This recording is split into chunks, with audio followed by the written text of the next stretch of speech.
സർക്കാരിന്റെ പ്രധാന തെരഞ്ഞെടുപ്പ് വാഗ്ദാനങ്ങളിലൊന്നായ കെ.എസ്.ആർ.ടി.സി ബസ്സുകളിലെ സ്ത്രീകൾക്കുള്ള സൗജന്യ യാത്ര ജൂൺ 15 മുതൽ പ്രാബല്യത്തിൽ വരികയാണ്.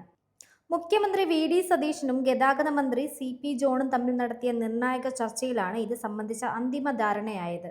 ആദ്യഘട്ടത്തിൽ, അതായത് ആദ്യ 100 ദിവസങ്ങളിൽ പരീക്ഷണാടിസ്ഥാനത്തിൽ ഓർഡിനറി ബസ്സുകളിൽ മാത്രമായിരിക്കും സ്ത്രീകൾക്ക് ഈ സൗജന്യ യാത്ര അനുവദിക്കുക.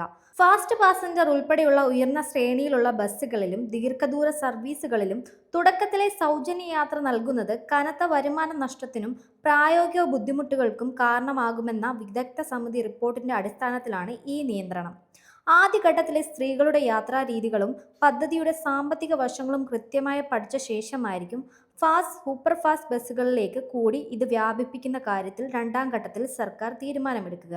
കൂടാതെ പദ്ധതി മൂലമുണ്ടാകുന്ന സാമ്പത്തിക നഷ്ടം എങ്ങനെ നികത്താമെന്ന് പഠിച്ച് റിപ്പോർട്ട് സമർപ്പിക്കാൻ ധനകാര്യ സെക്രട്ടറിയെ ചുമതലപ്പെടുത്തിയിട്ടുണ്ട്.